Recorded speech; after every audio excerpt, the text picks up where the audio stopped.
Meus irmãos, a paz do Senhor, estamos iniciando hoje mais uma lição do Discipulado Cristão. Hoje é a lição de número 3 do ciclo 4. O tema da lição é Cristo, o discípulo e a lei. Nós temos estudado já 3 lições neste ciclo. A primeira lição nós vemos sobre as bem-aventuranças. Jesus ali iniciando o sermão da montanha, falando para os discípulos que seriam bem-aventurados aqueles que sofressem em prol do nome dele. Na segunda lição nós já vimos que Jesus ensinando aos discípulos serem sal e luz no mundo. Agora nessa lição nós vamos ver que Jesus está cumprindo a lei. Cristo, o discípulo e a lei. Então nós vamos ver que Jesus cumpriu cabalmente a lei. A leitura que tem como base para essa lição está em Mateus capítulo 5, versículo 17 a 20. Diz assim: Não cuideis que vim destruir a lei ou os profetas. Não vim abrogar, mas cumprir. Porque em verdade vos digo que até que o céu e a terra passem, nem um jota ou tio se omitirá da lei sem que tudo seja cumprido. Qualquer, pois, que violar um desses menores mandamentos e assim ensinar os homens, será chamado o menor no reino dos céus. Aquele, porém, que os cumprir e ensinar, será chamado grande no reino dos céus. Porque vos digo que, se a vossa justiça não exceder a dos escribas e fariseus, de modo nenhum entrareis no reino dos céus.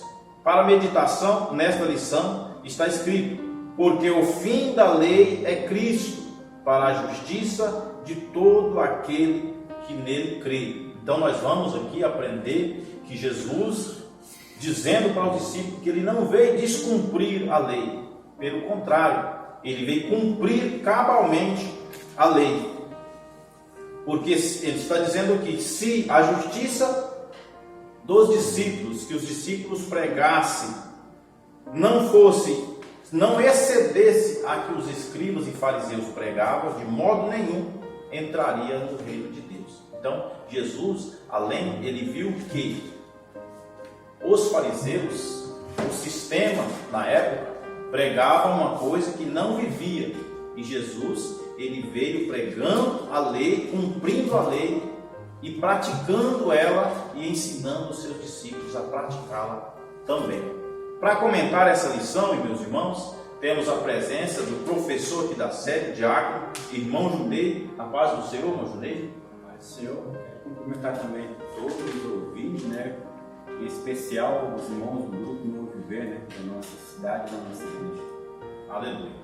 O objetivo da lição de hoje é fazer com que nós entendamos a relação que o discípulo de Cristo deve ter com a lei de Deus e também levá-lo a compreender que não basta observar os mandamentos divinos, mas é preciso praticá-los com as motivações corretas. Meus irmãos, os fariseus observavam, eles faziam tudo ali muito certinho, mas na teoria, mas na verdade praticar que era bom, eles não praticavam. Então Jesus, ele veio quebrar isso, ele veio ensinar que além de pregar, além de ensinar, além de observar a lei, era necessário que praticasse, que uma coisa não está separada da outra. É o que nós temos que ser perante a sociedade. É o que nós temos que ser, viver aquilo que pregamos, porque de outra forma nós seremos reprovados diante de Deus. Vamos entrar no primeiro tópico desta lição. O primeiro tópico da lição diz o seguinte: Cristo cumpriu toda a lei. O primeiro subtópico diz assim: o que significa cumprir a lei e os profetas?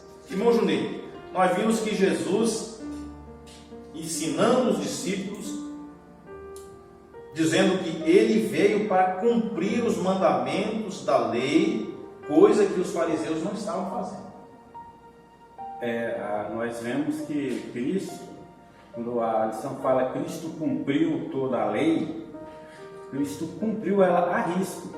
Quando a lei ela falava que a pessoa, para ser um judeu, ou ela nasceria dentro do estado da nação de Israel, se ele não nascesse, ele teria que ser circuncidado, que seria como uma aliança, né? Ali sim ele seria participante, ele seria um judeu. Mas Cristo, ele nasceu, ele sendo judeu, nasce dentro da nação, para provar que ele era da descendência de Davi, o Filho de Deus, e cumpriu a risca desde o seu nascimento, né? Nós vemos Lucas capítulo 2, versículo 21, assim, e quando os 8 dias foram cumpridos para circuncidar o menino, foi-lhe dado o nome de Jesus, que pelo anjo lhe fora posto antes de ser concebido, e cumprindo-se os dias da purificação segundo a lei de Moisés, o levaram a Jerusalém para apresentar ao Senhor. Então Cristo, já desde ali que ele nasceu, a lei falava que ao 8º dia o menino nascido na nação, ele teria que ser circuncidado, ele era já um cumprimento da lei. E Cristo, ele cumpre a lei ali, à risca ali, né? Ele cumpre essa lei e foi apresentado também ao templo. Então Cristo, ele cumpre a lei. E ele, Romanos 10, capítulo 4, quando fala que ele veio, aqui na nossa meditação, né? Porque o fim da lei é Cristo, a finalidade da lei é Cristo, a lei ela apontava para Cristo. Então ele cumpriu ela para mostrar que ele era judeu e que ele estava cumprindo ela para que o povo viesse crer, né? Viesse crer que a lei ela foi feita para cumprir. Ele cumpriu ela à risca e nos dando ali já um exemplo, né? Que ele era o Filho de Deus.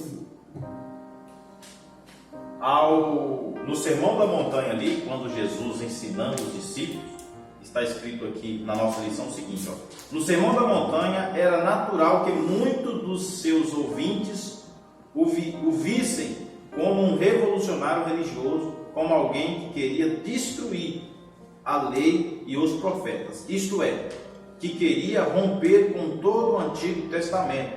Jesus estava dizendo àquela multidão, especificamente para seus discípulos, como seria que tinha que ser conduzido, né?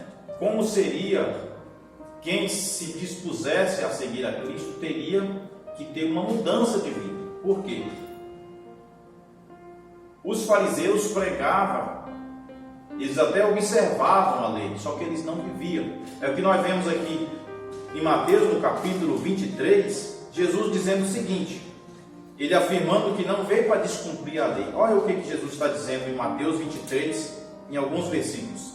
Então falou Jesus à multidão e aos seus discípulos, dizendo: na cadeira de Moisés estão assentados os escribas e fariseus.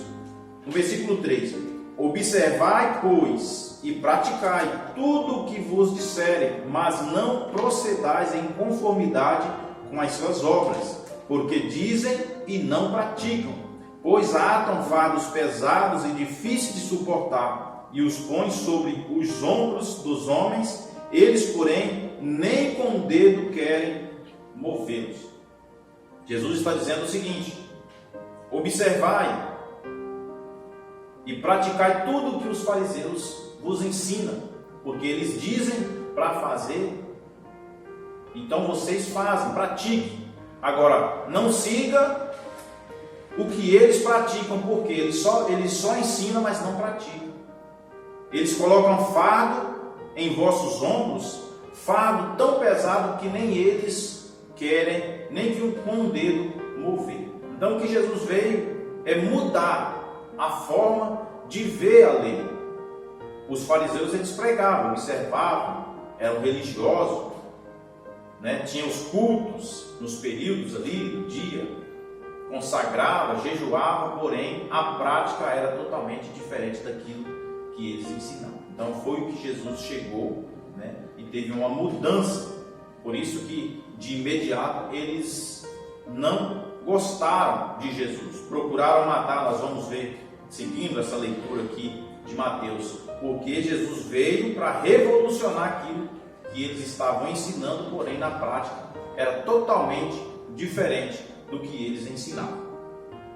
Seguindo, irmãos, nesse tópico, esse primeiro tópico vai falar também dos profetas. Nós vamos ver que Jesus aqui fez questão de cumprir todas as profecias, que no Antigo Testamento foi profetizada segundo e para cumprir na vida de Jesus Cristo. O segundo subtópico diz assim: profecias cumpridas. No Antigo Testamento encontramos várias promessas e profecias sobre o Messias.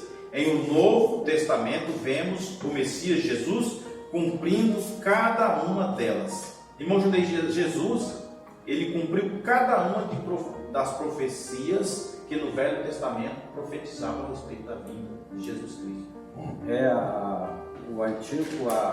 O Evangelho de Mateus, Mateus escreve ele com o objetivo de provar para aquele povo, para aquela geração, que Jesus Cristo era o rei dos judeus. E o Antigo Testamento, ele é a prova disso, que chegou o dia, chegou o cumprimento, Gálatas 4, versículo 4 diz: mas vindo a plenitude dos tempos, Deus enviou seu Filho, nascido de mulher, nascido sobre a lei, para remir o que estava debaixo da lei, a fim de recebermos a adoção de filho. Mas vindo a plenitude dos tempos, quer dizer, Moisés trouxe a lei 1500 anos antes de Cristo nascer. Depois de Moisés veio os profetas profetizando, o profeta Isaías 750 anos antes de Cristo nascer, e todas as profecias elas foram cumpridas. Tem uma das profecias que me chama bastante atenção, a gente não vai ler por conta do tempo, mas a pessoa pode ler em casa, que é o de Mateus 27, 13 e 14, junto com Isaías 53 e versículo 7, Mateus 27, quem estiver acompanhando a lição, tá 13 e 14, pode pegar no versículo 11, é a parte que mais me chama a atenção, como que pôde cumprir tão correto e tão certo quanto cumpriu. Aí Paulo agora aos Gálatas, na carta aos Gálatas, capítulo 4, e versículo 4, ele fala: mas chegou o tempo, chegou a hora, mas vindo a plenitude dos tempos, chegou a hora do menino nascer, Deus enviou o seu filho, nascido de mulher, nascido sobre a lei, para remir o que estava debaixo da lei, a fim de recebermos a adoção de filho. Então Jesus vem agora trazer uma nova interpretação da lei, para os homens, para viver agora sobre a lei de Cristo, que é o Sermão da Montanha. O Sermão da Montanha, ele nada mais é uma constituição do reino do próprio Jesus Cristo na terra, Ele pega a lei e vai trazer uma nova interpretação para nós. Irmão Juninho, porque os fariseus, o sistema ali, os saduceus, os essênios, porque criavam-se vários grupos religiosos ali, e cada um deles interpretava a lei da forma para que se enquadrasse no estilo de vida que eles quisessem viver. Então Jesus veio cumprindo verdadeiramente o que a lei pedia, e isso causou intrigas ali, Tanto que nós vamos ver que depois Jesus, quando o ministério de Jesus já estava ali com seus discípulos fazendo milagres, ele foi expulso da cidade, porque ele bateu de encontro esses grupos religiosos, Mas então, irmãos, seguindo essa lição, no terceiro subtópico diz o seguinte: Jesus cumpriu todos os ritos da lei de Moisés. Tudo aquilo que a lei de Moisés exigia, Jesus cumpriu. Aí a gente vai ver, como o irmão Junei já disse, em Mateus 8, 4, 26, 19 e várias leituras aqui. Os irmãos procuram em casa para ler. Inclusive, ele condenou os fariseus de seus dias porque criavam tradições para descumprir a lei. Eles criavam em suas tradições alguns requisitos para que embasasse aquilo que eles estavam fazendo, contrariando a lei, dizendo que era tradição. Uma delas está em Mateus 15, 6, diz o seguinte. Vamos ler do 1, para que a gente entenda melhor. Então chegaram ao pé de Jesus um escriba e fariseu de Jerusalém, dizendo: por que transgridem os teus discípulos a tradição dos anciãos? Pois não lavam as mãos quando comem pão. Eles interrogando Jesus.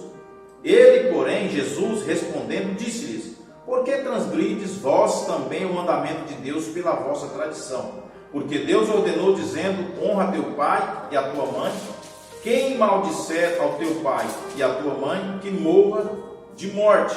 Mas vós dizeis: qualquer que disser ao pai ou à mãe é oferta ao Senhor, o que poderia aproveitar de mim, esse não precisa honrar nem a seu pai, nem a sua mãe. E assim invalidastes pela vossa tradição o mandamento de Deus. Então, para que eles não pudessem ali ajudar os seus pais com dinheiro, eles mentiam ou eles criavam uma tradição dizendo que aquilo ali era oferta ao Senhor, para não cumprir aquele mandamento de Deus. É isso mesmo. Então Paulo vem dizer aos Efésios 2, porque pela graça sois salvos por meio da fé. Isso não vem de vós, é dom de Deus. Não vem das obras, para que ninguém se glorie. Os judeus, eles se gloriavam de ter a salvação. Nós temos o único Deus, o Deus todo verdadeiro, porque nós temos a lei. Inclusive a tradição judaica nos dias de Cristo, os rabinos falavam que Deus deu a lei para Moisés em hebraico, no monte. Então o hebraico era a língua de Deus, então não podia nem falar nas praças, nem nas ruas, tinha que ser só na sinagoga ou no templo, aí eles falavam em hebraico. O aramaico era a língua simples, a língua do povo humilde, do povo pobre, então aí, ou do comércio, era a língua do movimento ali, da grande massa das pessoas. E o grego é a língua oficial dos estudados, das pessoas que tinham uma cultura mais elevada. Então, nesse rito, eles se julgavam especial. Temos uma língua oficial só para falar no templo, a língua de Deus que Deus deu a Moisés, lá no monte.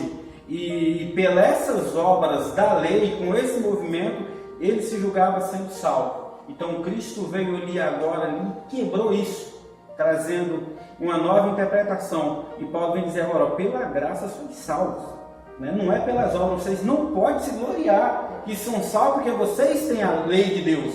Agora é através de Cristo, A lei apontava para Cristo, somos salvos porque cremos em Cristo Jesus. Entrando no quarto subtópico, irmãos, em Cristo a lei mosaica cumpre o seu objetivo. A Bíblia afirma que o fim da lei é Cristo, a finalidade da lei é Cristo. A lei apontava para Jesus e ele cumpriu cabalmente por nós. Quando a Bíblia, irmão Junei, quando nós lemos aqui que a Bíblia afirma que o fim da lei é Cristo, é porque a lei apontava, a lei conduzia o homem até Cristo. E aí, então quando nós lemos isso, irmãos, às vezes a gente pensa que o fim da lei é Cristo, o fim, não, mas é a finalidade. A lei existia como um condutor, algo que nos conduziria até Cristo. Significa que não estamos sujeitos mais àquelas cerimônias e aqueles rituais litúrgicos do Antigo Testamento, que era apenas símbolo da vinda da pessoa de Jesus Cristo. O próprio Jesus considerou as leis dietéticas já cumpridas. Entretanto, os aspectos morais da lei, os princípios morais, em suas ordenanças e implícitos em seus ritos, ainda são válidos para nós hoje em dia. Então, se o fim da lei é Cristo, nós não precisamos, nós não estamos mais sujeitos a praticar aqueles ritos. Um dos ritos, por exemplo, como lá no tabernáculo, o sacrifício do cordeiro, porque o cordeiro imaculado apontava para Cristo. Então, alguns ritos e alguns símbolos nós não precisamos mais praticar. Porém, o que é válido e o que é necessário que ainda nós praticamos é honrar a Deus acima de todas as coisas, a prática do amor, a condenação da mentira, o amor à verdade e a fidelidade conjugal. Então, essas são moralmente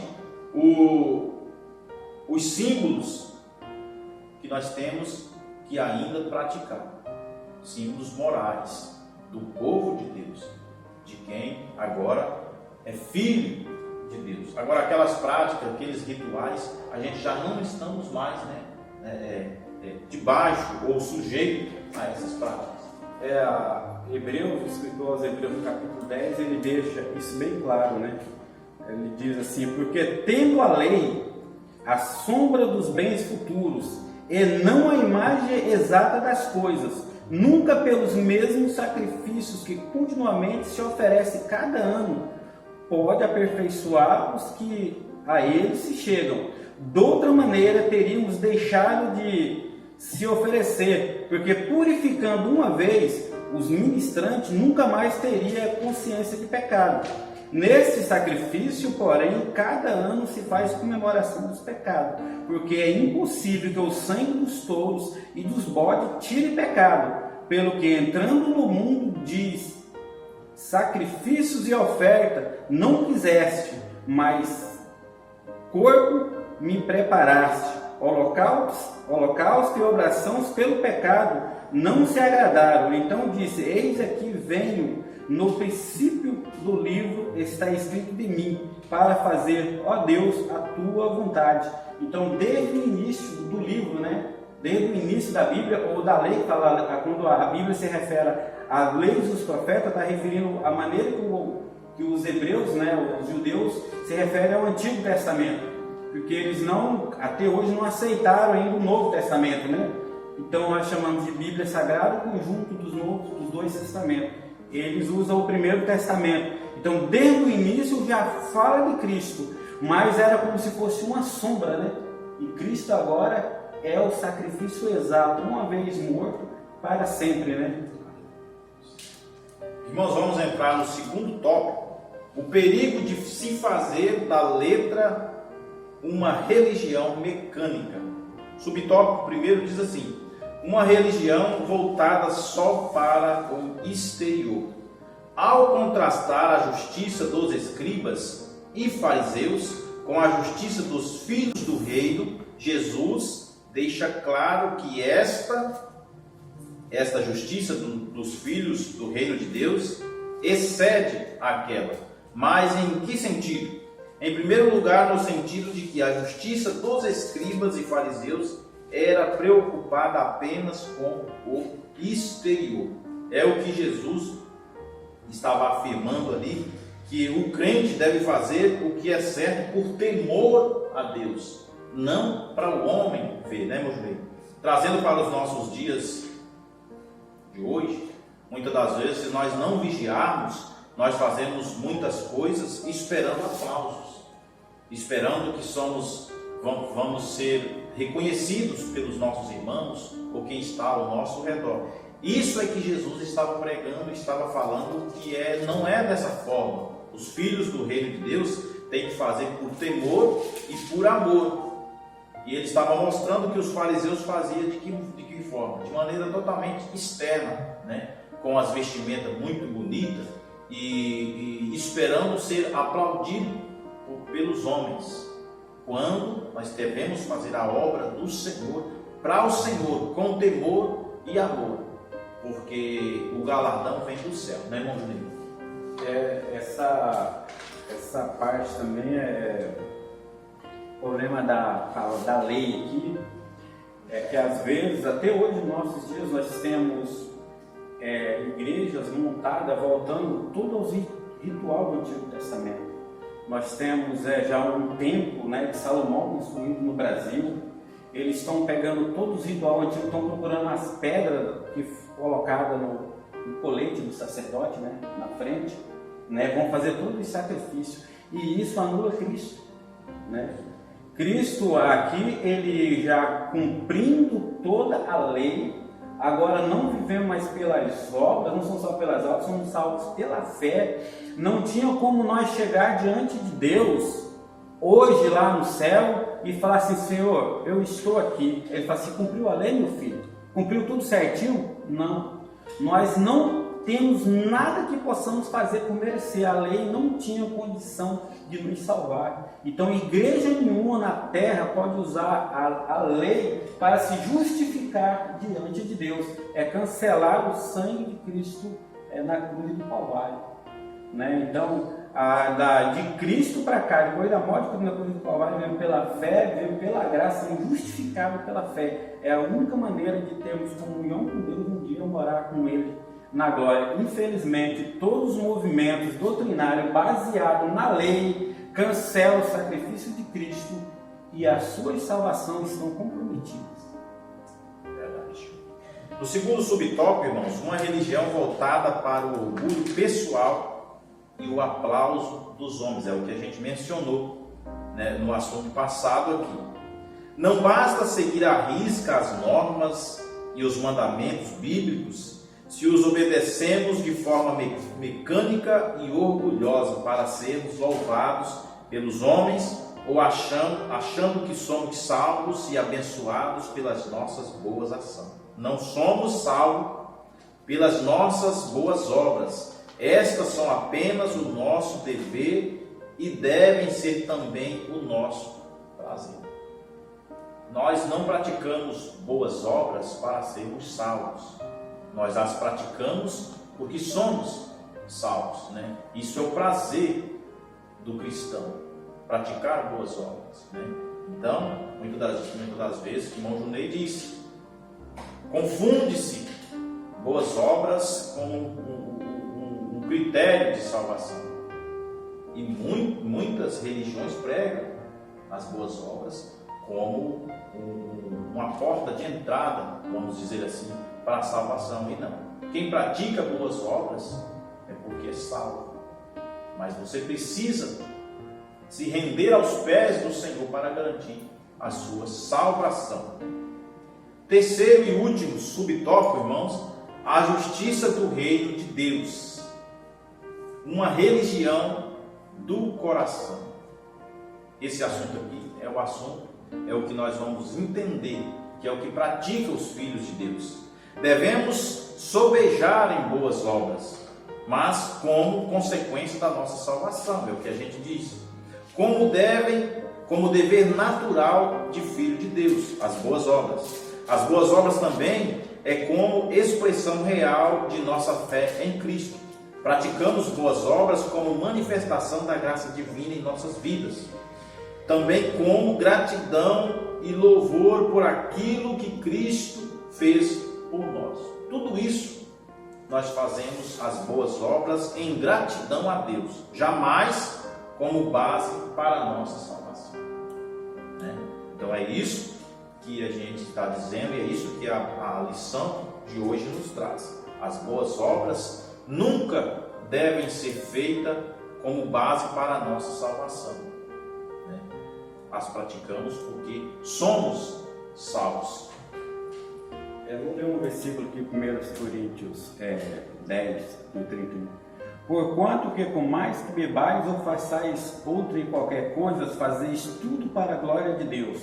Portai-vos de modo que não deis escândalo nem a judeus, nem a gregos, nem a igreja de Deus, como também eu em tudo agrado a todos, não buscando o meu próprio proveito, mas de muitos, para que assim possam salvar. Então, o apóstolo Paulo aqui, passando aqui a primeira carta aos Coríntios 10, versículo 31 e 32. A lei, ela era uma marca dos judeus. Cristo agora não tem nem judeu, nem grego, agora nem preto, nem branco. Somos todos irmãos em Cristo Jesus agora. É um Cristo que abrange o universo, né?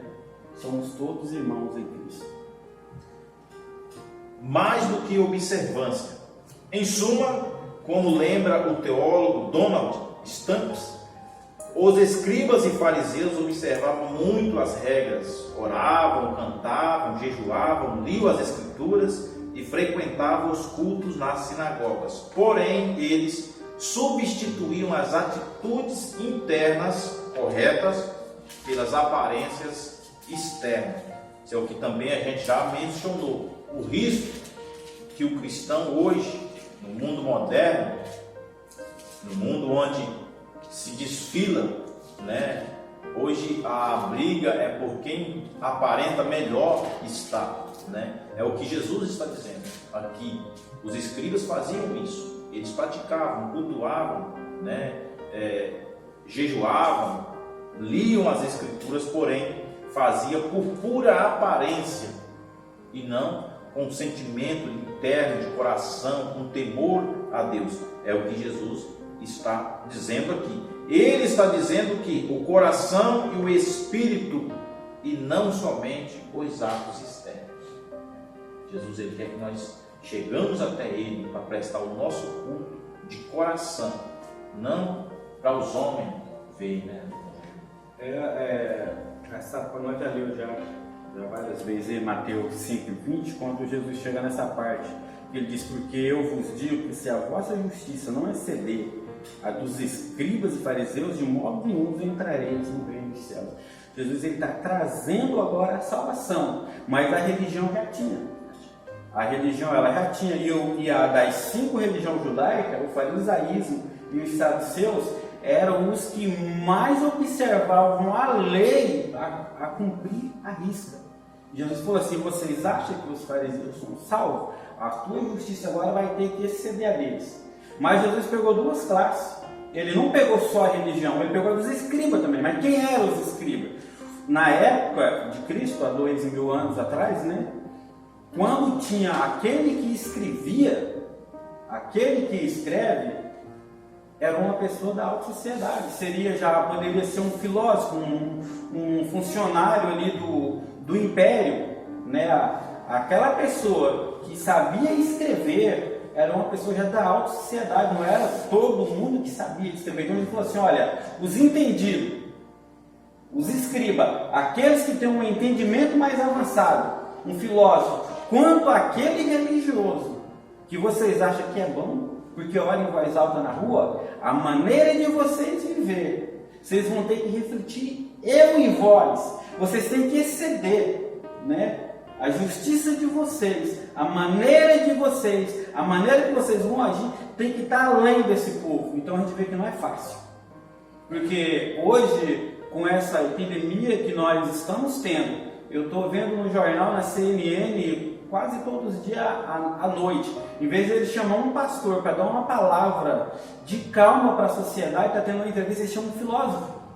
E o filósofo, ali em cima da filosofia, ele vem trazer ânimo, porque Charles Spurgeon, ele não era um filósofo, ele era um teólogo, ele era um pastor, um cristão.